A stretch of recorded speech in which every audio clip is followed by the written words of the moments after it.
In the intricate dance of human interactions, there exist individuals whose very presence unsettles our peace and challenges our emotional well-being.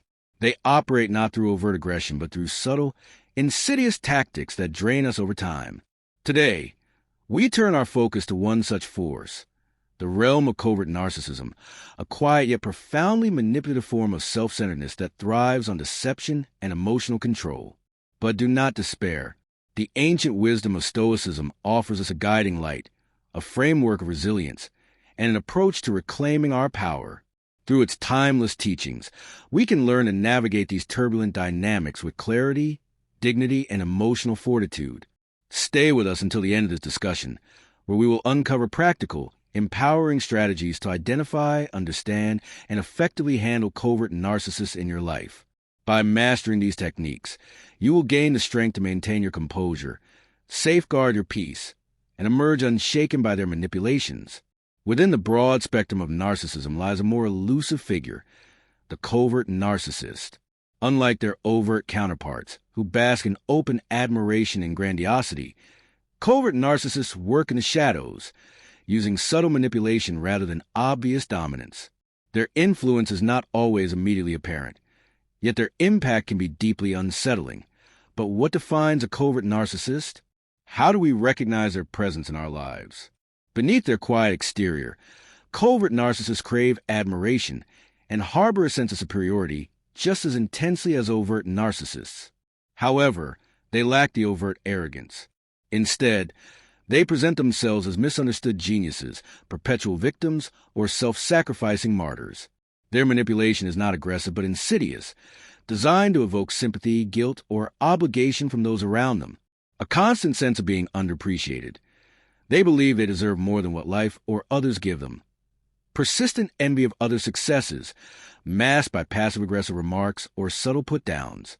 An ability to undermine others through passive aggression, expressing hostility in ways that are hard to pinpoint but emotionally exhausting.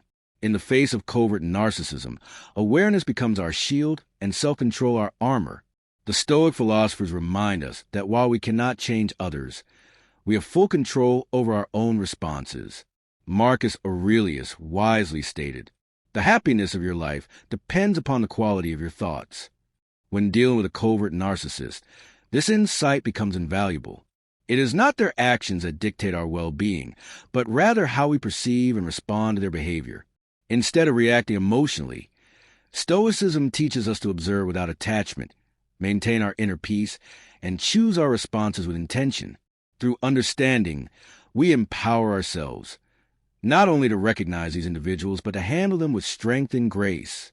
We learn to set firm boundaries, disengage from manipulative tactics, and most importantly, free ourselves from the mental burden they seek to impose. Now, let us explore 8 Stoic strategies for unmasking and dealing with covert narcissists effectively. Among the many tactics available for dealing with covert narcissists, the Stoic practice of directness stands out as both simple and powerful. Calling someone by their name is more than a social convention. It is a grounding act, a deliberate assertion of reality. In his writings, Seneca advises, "Let us never shudder at the thought of adversity, whether it be wounds, imprisonment, poverty, or persecution." This philosophy urges us to face challenges with courage rather than avoidance. When we call a narcissist by their name, we disrupt their illusion of superiority and establish an equal footing. This act signals that we see them for who they truly are, refusing to be drawn into their web of manipulation or intimidation. It is a small but powerful form of defiance, one that reclaims our agency in the interaction. One of the most frustrating aspects of dealing with a covert narcissist is their tendency to derail conversations, turning any discussion into an emotional whirlwind designed to confuse and destabilize us. To counter this, Stoicism teaches us the virtue of focus. Marcus Aurelius, the great Stoic emperor, reminds us, concentrate every minute like a Roman on doing what's in front of you with precision and justice, freeing yourself from all distractions. When engaging with a narcissist, this discipline becomes essential. They will attempt to steer discussions into emotional chaos, using misdirection, guilt, and provocation to shift blame or avoid accountability. By maintaining focus, we refuse to engage in their games. We stick to the subject, calmly bringing the discussion back to the point at hand, and deny them the control they seek over the conversation. One of the most common manipulations of a covert narcissist is shifting their emotional burdens onto others. They create guilt, obligation, or blame, making you feel responsible for their unhappiness. Stoicism offers a clear response to this. Discern what is within your control and what is not. As Epictetus wisely put it, some things are in our control and others are not. Our thoughts, emotion, and actions are ours to govern. The feelings and reactions of others, however, are beyond our responsibility. When a narcissist attempts to project their insecurities, anger, or sadness onto us, we must remind ourselves their emotions are their own. It is not our duty to fix them, soothe them, or accept blame for their unhappiness. By refusing to shoulder their emotional burdens, we free ourselves from their manipulative grasp and reclaim our emotional independence. Covert narcissists thrive on conflict, using passive-aggressive remarks, subtle insults, or guilt-tripping to provoke emotional responses. However, Stoicism teaches us that we do not have to engage in every battle presented to us. When attacked, our greatest power lies in choosing not to respond. Silence is not weakness. It is control. Marcus Aurelius reinforces you have power over your mind, not outside events. Realize this, and you'll find strength. By disengaging, we refuse to fuel their drama. Our silence forces them to confront the emptiness of their provocation, stripping them of the reaction they seek. Our strength lies not in fighting every battle, but in knowing when to walk away with our dignity intact. Understanding covert narcissism through the lens of Stoicism equips us with the wisdom and resilience to navigate these complex relationships. By recognizing manipulation, maintaining emotional discipline, and asserting our boundaries, we reclaim our power. Remember, our freedom lies in our response. By mastering this truth, we cultivate a life of peace, dignity, and unwavering strength, free from the influence of those who seek to undermine us. In the Stoic pursuit of peace and rationality, one guiding principle stands firm. Seek truth over sentiment. Epictetus, a revered Stoic philosopher, advised that if one truly wishes to improve, they must be willing to appear clueless or even foolish in matters that are ultimately inconsequential. This counsel highlights the Stoic valor in prioritizing truth over the comfort of ignorance or the fleeting solace of emotional appeasement. Nowhere is this principle more essential than in interactions with narcissists, where reality is often obscured by layers of manipulation and sentiment. In such dynamics, the Stoic commitment of factual truth emerges as a beacon, cutting through the illusions that narcissists weave. Marcus Aurelius, a paragon of Stoic virtue, reminds us that everything we hear is an opinion, not a fact. Everything we see is perspective, not the truth. Armed with this wisdom, we are called to sift through appearances, unearthing the bedrock of reality beneath. Prioritizing truth over sentiment does not render us cold or unfeeling. Rather, it fortifies our integrity, enabling us to engage with the world from a place of authenticity and strength. It allows us to see through the theatrics of narcissistic behavior, to recognize people and situations as they truly are, unswayed by the swirling mist of emotional manipulation. When deception is at play, Stoicism teaches us to expose falsehood calmly. A narcissist may weave intricate veils of deception, but the Stoic principle of equanimity becomes our shield.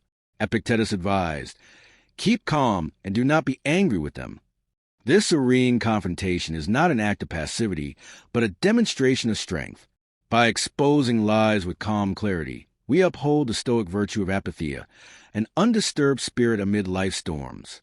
In this calmness lies power, the ability to see through deception, to separate shadow from substance. As Seneca wisely observed, the truth is not harmed by time, it is discovered. The act of exposing deception should not be one of aggression, but patient unveiling, guided by the light of truth that time inevitably reveals. Narcissists, armed with tactics designed to undermine, often cast shadows over our self-esteem. Yet Stoicism equips us with an unbreakable shield, the recognition of our inherent worth. It is not the man who is too little, but the man who craves more that is poor. Seneca tells us, urging us to seek riches not in external validation, but in the wealth of our inner life. Our worth is unassailable and intrinsic. a fortress that no external force can breach. With serene confidence, we must stand firm in the knowledge that our value does not fluctuate with the whims of those who seek to diminish us. Stoic philosophy reveals that we are whole, not because of what we possess or how we are perceived, but because of who we are at our core, rational, resilient beings capable of great virtue. Establishing and maintaining boundaries with a narcissist is an act of self-preservation, a declaration that while we coexist with others, we do not allow their turmoil to disturb our inner peace. Epictetus reminds us that if someone hurls insult at a rock, the rock remains unchanged. What, then, has the abuser gained? In the solidity of our boundaries, the words and actions of a narcissist lose their power. This practice is not a one-time action, but an ongoing exercise of wisdom and courage. It demands not only the initial setting of limits, but the unwavering resolve to uphold them, even when challenged. In maintaining firm boundaries, we exercise our freedom, the freedom to choose tranquility over turmoil, self-respect over disregard. To bring these Stoic principles to life, let's consider the story of Alex, a dedicated employee at a bustling marketing firm. Known for his creativity and team spirit, Alex's work environment shifts dramatically with the arrival of new manager, Jamie, whose charm masks a manipulative nature. When Jamie takes credit for Alex's innovative campaign idea in a team meeting, Alex experiences disbelief and betrayal. Instead of succumbing to frustration, he turns to Stoic wisdom for guidance, recalling Marcus Aurelius's words, "The best revenge is to be unlike him who performed the injury." Determined to maintain his peace of mind, Alex applies Stoic tactics, beginning with direct yet composed communication. In a private meeting, he addresses Jamie calmly, pointing out the oversight in credit allocation. Jamie, adept at manipulation, attempts to deflect with charm and veil criticisms, testing Alex's resolve. Yet Alex remains unmoved, remembering Epictetus's teaching. Only the educated are free. He refuses to be drawn into emotional entanglements, keeping his stance firmly rooted in facts rather than sentiments. As Jamie escalates his tactics, Alex remains composed, refusing to take responsibility for Jamie's increasingly erratic behavior. He recalls Seneca's wisdom. We suffer more often in imagination than in reality, and consciously chooses not to engage in Jamie's provocations. Instead, he conserves his energy, focusing on his integrity and his work. In a decisive moment, Alex sets clear boundaries, articulating what behaviors he will not tolerate. He embodies the Stoic principle of self-respect, documenting interactions, seeking HR support, and rallying trusted colleagues, all while maintaining professionalism. The situation culminates in a department-wide meeting, where Alex's contributions are finally recognized and Jamie's manipulations come to light. Though the journey was challenging, Alex emerges resilient, his professional reputation intact, and his spirit unbroken, a testament to the power of Stoicism in confronting even the most covert narcissists. As we reflect on these Stoic insights, we are reminded of their enduring relevance. Now we turn to you. How will you bring these teachings into your own life? Practice these principles daily, whether in quiet reflection or in moment of challenge, and observe their transformative power. Let Stoicism not only guide you through conflict, but enrich your life with purpose and serenity. Share your experiences and insights. How have Stoic teachings empowered your university? Your stories not only deepen our collective understanding, but also serve as a beacon for others navigating similar challenges.